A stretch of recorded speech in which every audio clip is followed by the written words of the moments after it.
오늘 예배 가운데 하나님의 은혜와 평강이 여러분과 함께 하시기를 바랍니다. 믿음과 기도로 시작한 이 한 해 하나님의 축복이 여러분의 삶 가운데 가득 넘치기를 축원합니다. 날씨가 많이 추워졌습니다. 날씨가 추워지니 몸이 위축되고 마음에도 추위가 찾아오는 것 같습니다. 이런 날씨 속에서 또한 세상의 소식과 나라의 소식은 우리의 마음을 더 춥게 하는 소식들로 가득합니다.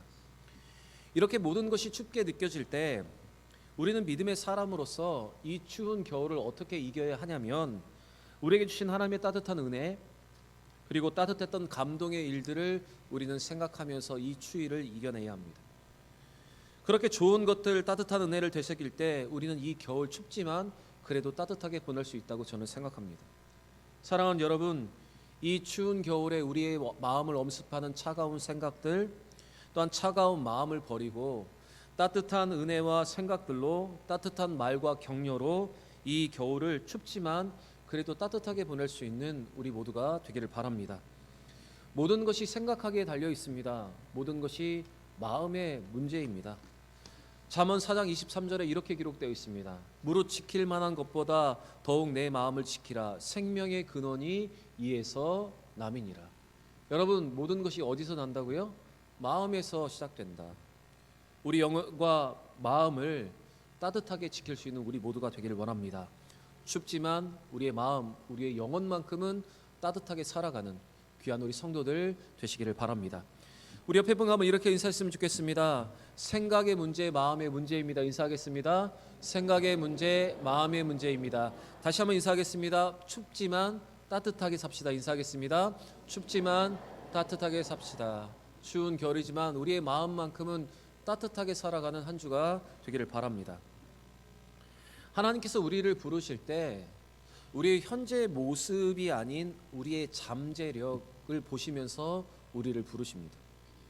그리고 그 하나님의 잠재력 위에, 하나님 그 잠재력 위에 성령을 부으시고 그 사람으로 하나님의 영에 감동되게 하심을 통해서 그 잠재력이 올라오고 능력으로 하나님의 일을 감당하게 하시는 것이 바로 우리 하나님이십니다. 오늘 말씀은 사울이 하나님의 영에 감동되는 이야기가 기록되어 있습니다. 우리는 사울의 이 이야기를 통해서 하나님의 부르심과 그에 따른 능력의 변화가 어떤 것이었는가를 볼 수가 있습니다. 하나님께서 이스라엘의 첫 왕으로 사울을 선택하셨습니다. 이는 단순히 우연이 아니라 하나님의 섭리 가운데, 계획 가운데 있었던 것입니다. 하나님은 사울을 만나게 하시려고 그의 아버지 암나기를 잃어버리게 하셨고, 이 일을 통해서 사무엘을 만나게 하셨습니다. 오늘 본문 1절에 보시면 이제 사울이 사무엘을 만나서 사무엘이 사울 위에 기름을 붓고 그에게 입맞추는 내용이 기록되어 있습니다. 우리 1절 말씀 같이 한번 읽겠습니다. 이에 사무엘이 기름병을 가져다가 사울의 머리에 붓고 입맞추며 이르되 여호와께서 내게 기름을 부으사 그의 기업의 지도자로 삼지 아니하셨느냐. 사무엘은 사환을 먼저 가게 하고 사무엘의 머리에 기름을 붓고 그에게 입맞춤을 하고 있습니다. 사무엘이 사울의 머리에 기름을 붓는 행위는 깊은 영적인 의미를 지닙니다. 이는 사무엘에게 주어진 직분이 하나님께로부터 왔음을 상징하며 동시에 그에게 신적인 사명과 권위가 부여되었음을 보여주는 것입니다. 여기에 기름을 붓는다는 것은 하나님의 영이 충만하게 그 위에 임재했다는 것을 보여주고, 그리고 입을 맞춘 것은 왕이 될 사람에게 경의를 표현하는 행위였습니다. 사실 사무엘이 기름병을 가져다가 기름을 부었지만 그 모든 일은 하나님의 지시를 준행하는 종의 일을 감당한 것이고, 실제로 기름을 붓는 것은 오늘 1절의 기록대로 여호와께서 부으셨다고 기록을 하고 있습니다. 그래서 1절에 이렇게 기록되어 있습니다. 여호와께서 내게 기름을 부으사. 사무엘이 부은 것이 아니라 하나님이 그에게 기름을 부으셨다, 이렇게 사무엘은 말하고 있습니다. 여러분, 사울의 머리에 기름을 붓는 것은 사무엘이 행한 것이기는 하지만 여호와께서 하신 것으로 기록된 것은 사무엘이 성령에 사로잡혀서 성령의 지시에 따라서 행한 것이기 때문에 그렇습니다. 곧 성령의 도구로 쓰임을 받아 행한 것은 곧 하나님께서 하신 것으로 간주되고 있습니다. 왜냐하면 성령이 곧 하나님의 영이시기 때문에 그렇습니다. 이어지는 6절 말씀을 보시면 사무엘은 사울에게 여호와의 영이 강하게 임할 것이라고 말합니다. 그리고 여호와의 영이 임하면 그가 예언을 하게 될 것이고 또한 변화해서 새 사람이 될 것이라고 말하였습니다. 6절 말씀도 같이 한번 읽어보겠습니다. 내게는 여호와의 영이 크게 임하시리니 너도 그들과 함께 예언을 하고 변하여 새 사람이 되리라. 이 6절의 기록은 사울이 기름 부음 받은 것이 하나님의 주권과 섭리 가운데 있었음을 확신하기 위해서 그에게 세 가지의 표적을 주셨는데 마지막 세 번째 표적에 해당되는 부분입니다. 이 세 번째 표적은 그가 하나님의 산에 이를 때 하나님의 영이 그에게 강하게 임하게 될 것이라는 것입니다. 여기서 우리는 두 가지를 집중해 보아야 하는데, 하나는 여호와의 영이 그에게 크게 임한다와 그리고 또 그는 새 사람이 되리라는 말씀입니다. 사사기의 말씀을 보면 여호와의 영이 임하였다라는 표현이 3번 나오는데 그 3번 표현 모두 다 바로 사사 삼손에게 해당되는 관련된 말씀입니다. 사사기 14장 6절에 보시면 여호와의 영이 삼손에게 강하게 임하니 그가 손에 아무것도 없이 그 사자를 염소 새끼를 찢는 것 같이 찢었다, 이렇게 기록하고 있습니다. 바로 여호와의 영이 강하게 임하였을 때 삼손이 자기의 모든 것을 감당할 수 있는 힘을 공급받게 되었다는 것입니다. 사실 하나님의 영이 임하는 것은 하나님의 사람이 능력 있게 그 일을 감당할 수 있도록 하나님께서 그에게 능력을 주시는 것을 말합니다. 그래서 여호와의 영이 임하는 것은 하나님의 사람에게, 특별히 하나님의 일을 감당하는 사람에게 가장 중요한 일입니다. 구약 성경을 보시면 여호와의 영을 어떻게 표현하고 있냐면 히브리어로 르하우라는 원어를 사용하고 있습니다. 그런데 이 르하우라는 원어가 신약에 와서 헬라어로 어떻게 기록이 되냐면 퓨뉴마로 기록이 됩니다. 우리가 알고 있듯이 퓨뉴마는 성령을 말하는 것입니다. 그래서 여호와의 영이 임한다는 것은 성령이 그 위에 임하는 것을 말하는 것입니다. 사도행전 1장 8절의 말씀을 보시면 예수님께서 우리에게 이렇게 말씀하십니다. 우리 같이 한번 읽어보겠습니다. 사도행전 1장 8절입니다. 오직 성령이 너희에게 임하시면 너희가 권능을 받고 예루살렘과 온 유대와 사마리아와 땅끝까지 이르러 내 증인이 되리라 하시니라. 예수님께서는 제자들에게 말씀하십니다. 먼저 그 제자들에게 나타나야 하는 것, 주의 일을 감당하기 전에 그들이 바라야 하는 것이 무엇인가 하면 바로 성령을 선물로 받는 것입니다. 그리고 성령이 임하시면 그들에게 권능이 내려지고 그 권능으로 땅끝까지 이르러 예수의 복음을 전하는 증인이 될 수 있다고 지금 말씀을 하십니다. 그래서 여러분, 교회가 성령을 강조하고 성령 충만함을 강조하는 것은 바로 여기에 이유가 있는 것입니다. 우리가 제자의 삶, 성령이 이끄시는 삶을 살고 능력 있는 삶, 주의 종의 삶을 살아가려면 우리는 반드시 성령을 받아야 합니다. 여호와의 영이 우리 가운데 임해야 하는 것입니다. 여러분, 여러분의 삶을 한번 돌아보시기를 바랍니다. 말씀에 은혜 받고 성령 충만하면 여러분 앞에 어떻게 요동한, 아무리 요동치고 여러분을 도발하는 사람들이 있다 하더라도 여러분, 우리는 쉽게 넘어지지 않습니다. 그런데 은혜 받지 못하고 기도하지 못하고 성령 충만하지 않으면 작은 시험과 작은 도발에도 넘어지는 것이 여러분 우리의 인생입니다. 여러분, 올해 우리 교회 영적인 목표, 영적인 표어가 무엇인 줄 아십니까? 보시는 대로 날 새롭게 하소서입니다. 여러분 한번 따라서 해보실까요? 날 새롭게 하소서. 다시 한번 마음을 모아가지고 한번 해보겠습니다. 날 새롭게 하소서. 여러분, 올해 우리 교회의 영적인 목표, 우리 개인의 영적인 목표는 바로 날 새롭게 하소서입니다. 여러분, 새롭게 되려면 무엇이 먼저 있어야 하는 줄 아십니까? 바로 성령이 우리 가운데 임해야 우리가 새롭게 될 수 있습니다. 성령이 임해야 우리가 변화될 수 있고 성령이 이루어야 새롭게 될 수 있는 것입니다. 여러분, 성령은 그러면 어떻게 임할 수 있습니까? 우리가 예수 그리스도를 주로 온전히 고백하면, 진실하게 고백하면 성령을 선물로 받는 것입니다. 그리고 말씀에 은혜 받은 사람이 여러분 성령 충만할 수가 있는 것입니다. 그리고 말씀의 은혜를 받으려면 어디에 나와야 하냐면 예배의 자리에 나와야 합니다. 그런데 예수를 주로 믿고 고백하고 말씀의 은혜 가운데 있는 예배를 드리지 못하면 우리는 성령으로 선물로 받지 못하고 성령 충만한 삶을 살아갈 수가 없습니다. 그렇게 하나님의 영이 임하고 성령 충만하려면 여러분, 우리는 바로 예배부터 회복해야 하는 것입니다. 여러분, 예배는 우리의 마음을 주님 앞에 온전히 드리는 것이 예배입니다. 예배는 우리의 모든 가치가 하나님께 있음을 고백하는 것이 예배입니다. 또 예물도 우리의 마음이 있는 곳으로 가는 것이 바로 우리의 예물입니다. 사랑하는 여러분, 지난 특세에도 강조를 했지만 새로운 삶의 시작은 예배부터 시작되는 것입니다. 새해 온전한 예배를 회복함을 통해서 은혜 받고 성령 충만하고 성령과 동행함으로 능력 있는 삶을 살아가는 우리 모든 성도들 되시길 바랍니다. 여러분, 우리는 마음이 가는 곳에, 그리고 우리가 가치를 두는 곳에 우리의 물질을 쓰게 되어 있습니다. 지난 특세의 말씀처럼 요나는 다시스로 가기 위해서 자기의 물질을 다 쓰고 있습니다. 그 배를 전세되기 위해서 모든 물질을 다 쓰고 있는 것입니다. 그런데 여러분, 주를 위하는 사람, 주를 온전히 섬기는 사람은 하나님께 마음을 있기 때문에 하나님께 드리는 그 예물이 아깝지 않고 기쁨으로 하나님 앞에 드리는 것입니다. 여러분, 새해 온전하게 하나님을 예배할 뿐만 아니라 온전하게 우리의 물질을 구별해서 하나님 앞에 드릴 수 있는 여러분과 제가 되기를 원합니다. 여러분, 11조를 구별하여 드리고 삶을 구별하여 드릴 수 있는 우리 모든 삶이 되기를 원합니다. 오늘 본문 말씀을 보시면 6절에도 이렇게 기록되어 있습니다. 변해하여 새 사람이 되리라. 변하여 새 사람이 되리라. 여러분, 성령이 임해야 새 사람이 된다. 오늘 성경은 우리에게 이렇게 분명하게 말하고 있습니다. 여기서 새 사람이 된다는 원어를 그대로 직역하면 변하다 돌아가다로 번역이 됩니다.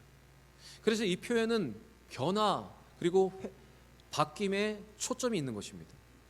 성경은 그러면 우리는 어떤 변화를 해야 하는지, 우리가 어떻게 변화해서 어떻게 새 사람이 되어야 하는지를 구체적으로 성경은 이렇게 말하고 있습니다. 에베소서 4장 22절부터 24절에 이렇게 말합니다. 같이 한번 읽어보겠습니다. 너희는 유혹의 욕심을 따라 썩어져가는 구습을 따르는 옛사람을 벗어버리고 오직 너희의 심령이 새롭게 되어 하나님을 따라 의와 진리와 거룩하심으로 지으심을 받은 새 사람을 입으라. 옛사람은 벗어버리고 이제 바뀌어야 된다, 변화되어야 한다. 심령이 새롭게 되어서 하나님을 따라 의, 진리의 거룩하심으로 지으심을 받은 새 사람을 입으라. 사랑하는 여러분, 2025년도 우리가 기대하는 것처럼 성령의 임함을 통해서 또한 성령 충만함으로 옛사람은 벗어버리고 심령이 새롭게 되는 우리 모두가 되기를 바랍니다. 여러분, 아무것도 도전하지 않으면 아무 일도 일어나지 않습니다. 여러분, 삶의 변화가 일어나지 않으면 우리의 삶에 어떤 것도 일어나지 않습니다. 영적인 삶도 마찬가지입니다. 조금이라도 예배를 드리고 조금 더 주님께로 가까이 가려 할 때 우리의 삶에 참된 회복과 축복이 일어나게 되는 것입니다. 여러분, 지난 해를 돌아보시면서 우리의 삶에 빼야 될 것은 빼고 우리의 삶에 없어서 더해야 할 것들은 더하면서 2025년도를 새롭게, 날 새롭게 하소서, 이 표현과처럼 이렇게 믿음으로 살아갈 수 있는 여러분과 저의 삶이 되기를 원합니다. 사울이 왕으로 선택된 것은 사무엘의 개인적인 의지나 방법으로 된 것이 아니라 순전히 여호와 하나님의 주권적인 예정과 섭리 가운데 일어난 일입니다.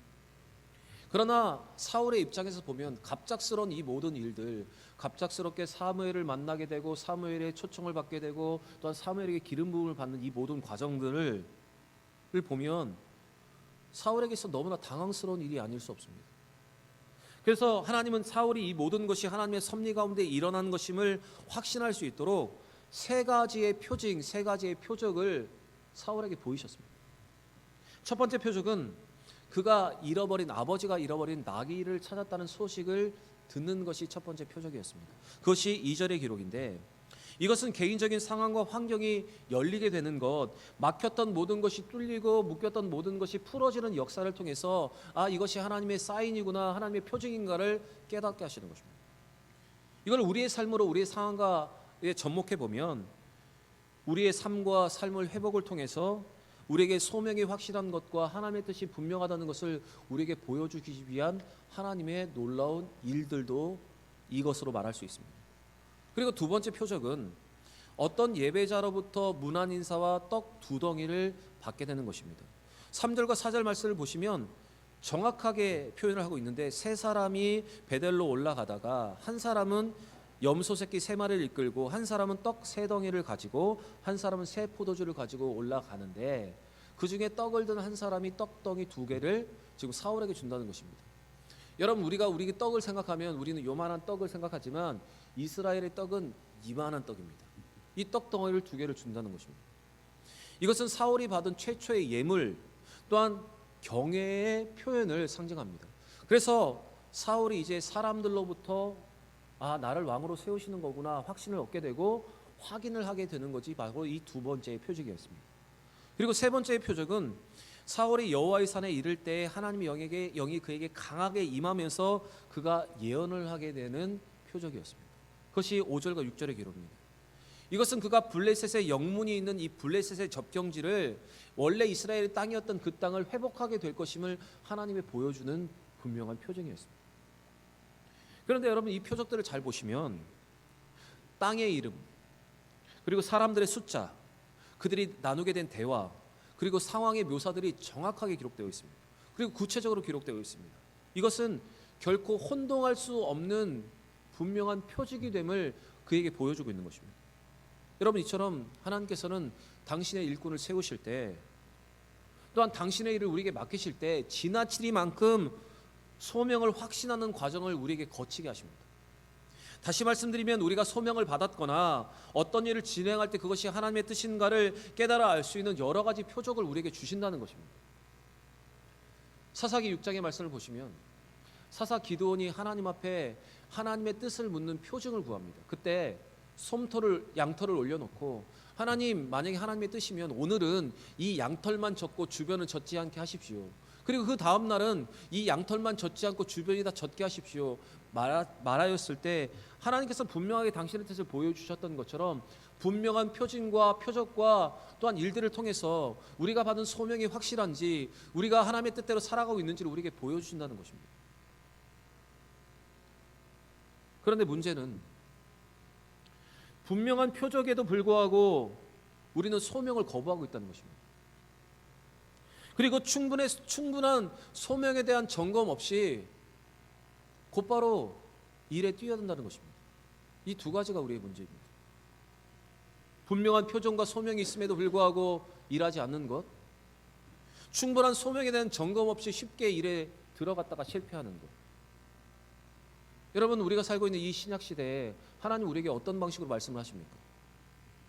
그것은 바로 성경의 말씀을 통해서 하나님의 뜻을 우리에게 알리시고 또한 말씀을 통해서 우리에게 확신을 주시는 것입니다. 또 확신 가운데 우리 가운데 자신감과 또한 담대함을 주시고 그 일을 감당하게 하시고 하늘의 뜻이 땅에서 이루어진 것 같은 역사를 우리를 통해서 이것이 분명한 하나님의 뜻인가를 우리에게 보여주시는 것입니다. 그래서 우리는 맹목적인 확신과 맹목적인 격려를 주의해야 합니다. 세속적인 욕심을 채우기 위한 확신과 격려를 우리는 경계할 수 있어야 하는 것입니다. 하나님의 뜻이 아닌데도 불구하고 그것이 하나님의 뜻인 것처럼 착각해서는 안 되고 상대방에게 보여지는 모든 것이 하나님의 뜻이 아닌데도 불구하고 마치 그것이 하나님의 뜻인 것처럼 격려하는 것을 주의해야 한다는 것입니다. 만약 여러분 하나님이 여러분에게도 사울과 같은 분명한 확신과 일들을 통해서 우리에게 소명을 주신다면 여러분 그 소명에 순종할 수 있는 여러분과 제가 되길 바랍니다. 그리고 충분하게 소명에 대해서 점검하고 신중하게 주의 일들을 시작할 수 있는 여러분과 저의 삶이 되기를 원합니다. 하나님 우리에게 소명을 주실 때 우리의 마음속에 내적인 소명도 주실 뿐만 아니라 그 소명을 감당할 수 있는 외적인 능력도 주십니다. 예를 들어서 제가 설교자로 소명을 받았는데 제가 말도 제대로 하지 못하는 어눌한 사람이었다면 여러분 저는 외적 소명을 받지 못한 것입니다. 그런데 하나님께서 내적 소명을 주실 때 설교자로서 외적으로 설교할 수 있도록 음성과 또한 언변과 여러 가지를 함께 주시는 것입니다. 그래서 여러분 만약 여러분 가운데 내적인 소명이 있는데 아직 외적인 소명이 없다면 여러분 그 소명을 우리는 기도하면서 구해할 수 있어야 하는 것입니다. 이사야 40장 29절에 이렇게 기록하고 있습니다. 우리 같이 한번 읽어보겠습니다. 피곤한 자에게는 능력을 주시며 무능한 자에게는 힘을 더하시나니. 여러분 우리 하나님이 이런 분이십니다. 우리가 구할 때 우리의 부족한 부분을 채우셔서 주의 일을 감당하게 하시는 분이 바로 우리 하나님이십니다. 여러분 하나님 우리에게 소명을 감당할 힘과 지혜를 주실 줄 믿고 소명을 잘 점검하고 순종하며 외적인 소명도 구할 수 있는 믿음의 한 해가 되기를 바랍니다. 사울이 성령께 사로잡힌 후 사무엘을 통해서 주시는 하나님의 명령에 순종했을 때 사울은 영적인 승리의 삶을 살게 되었습니다. 이 사울에게 주신 하나님의 첫 번째 명령이 무엇인가 하면 바로 행할 것을 가르치기 위해서 사무엘이 그에게 행할 것을 가르칠 때까지 7일 동안을 기다리는 것입니다. 우리 본문 7절과 8절은 같이 한번 읽어보겠습니다. 이 징조가 내게 임하거든 너는 기회를 따라 행하라. 하나님이 너와 함께 하시느니라. 너는 나보다 앞서 길갈로 내려가라. 내가 내게로 내려가서 번제와 화목제를 드리리니 내가 내게 가서 내가 행할 것을 가르칠 때까지 7일 동안을 기다리라. 하나님은 사무엘의 입술을 통해서 분명한 지시를 사울에게 주셨습니다. 특히 길갈에서 7일을 기다리라는 명령은 순종과 인내의 중요성, 특별히 하나님의 일을 감당하는 사람에게 있어야 되는 순종과 인내의 중요성을 강조하기 위한 것입니다. 하나님은 사무엘을 통해서 사울에게 이와 같이 말씀하신 것은 비록 기름을 부은 받은 자라 하더라도 겸손하게 지시를 받아야 하는 일에 대해서는 순복해야 함을 그에게 교훈하시기 위한 것이었습니다. 8절 말씀을 보시면 하나님의 명령은 분명합니다. 하나님은 이 사무엘의 입술을 통해서 명령을 하셨습니다. 먼저 길갈로 내려가라. 사울에게 길갈로 먼저 내려가라고 지시하십니다. 가야 하는 곳을 분명하게 알려주셨습니다. 그리고 7일 동안을 기다리라 말씀하십니다. 사울은 사무엘이 도착할 때까지 7일 동안 그가 올 때까지 온전히 기다려야 했습니다. 또 사무엘의 지시를 기다리라 하나님 말씀하십니다. 바로 사울은 비록 왕으로 세워지는 사람이었지만 하나님의 음성을 듣고 하나님의 말씀을 전하는 이 사무엘의 지시를 기다려야 하는 사람이었습니다. 그리고 또 제사를 그에게 맡기라 하나님 명령하십니다. 여러분, 사울은 왕이었지만 제사를 하나님께 드리는 것은 바로 제사장 이 사무엘의 일이었습니다. 이러한 네 가지의 지시는 겸손과 자신의 역할의 이해 없이는 순종할 수가 없는 것입니다. 이 지시는 사울에게 인내와 겸손 그리고 하나님의 때와 방법을 신뢰하는 지금 순종을 요구하는 것입니다. 사울은 이와 같은 사무엘을 통해 주신 하나님의 명령에 순종합니다. 그리고 사무엘을 통해서 하시는 모든 지시를 사울은 처음에는 순종합니다. 그때 하나님께서는 하나님의 영에 임하고 하나님의 영에 감동을 받은 사울을 사용하셔서 이스라엘 백성들 중에 높이셨고 그가 나아가 전쟁에 승리하게 하셨을 뿐만 아니라 사울을 영광스럽게 세워주셨습니다. 그런데 똑같은 상황 속에서 똑같이 하나님을 기다리라 말하였을 때 후에 사울은 그 말씀에 순종하지 못합니다. 그리고 급한 마음에 먼저 하나님께 드려야 하는 제사를 사무엘에 드려야 하는 제사를 그가 드리고 맙니다. 여러분, 그때 어떤 일이 일어난 줄 아십니까? 여호와 영이 그를 떠났고 하나님이 부리시는 악신이 사울에게 임하게 되었던 것입니다. 여러분, 우리는 여기에서 영적 지도자의 인도와 지시에 순복하는 것은 하나님의 뜻을 따라가는 데 필수적인 요소라는 것을 우리는 보게 됩니다. 우리는 기억해야 합니다. 하나님께서 질서를 통해서 하나님의 통로를 통해서 주시는 인도와 지시에 순종하는 것이 여러분 승리와 성공을 보장하는 길이라는 사실을 우리는 잊지 않아야 합니다. 그래서 영적 지도자의 인도와 지시에 순복할 때 하나님께서 세우신 그 질서를 통해서 여러분 축복을 허락하시는 것입니다. 사무엘 15장 22절에 하나님은 사무엘을 통해서 사울에게 말씀하셨고 또한 우리에게도 동일하게 이렇게 말씀을 하십니다. 우리 같이 읽어보겠습니다. 사무엘이 이르되 번제와 다른 제사를 그 목소리를 청종하는 것을 좋아하심 같이 좋아하시겠나이까. 순종이 제사보다 낫고 듣는 것이 수양의 기름보다 나으니라. 여러분, 하나님께서 오늘 우리에게 이렇게 말씀하십니다. 순종이 제사보다 낫고 듣는 것이 수양의 기름보다 낫다. 사랑하는 여러분, 2025년도 시작하는 우리에게 주시는 이 귀한 말씀 앞에 순종을 배우고 순복을 배울 수 있는 여러분과 제가 되기를 바랍니다. 사랑하는 여러분, 우리는 각자 특별한 목적을 위해서 하나님께 부름을 받은 사람들입니다. 그래서 우리는 성령의 인도하심에 민감하게 반응하고 하나님의 뜻에 순종하며 나아갈 때 때로 인내하며 하나님께서 기다리라 말씀하실 때 기다릴 줄 알아야 하는 믿음의 사람입니다.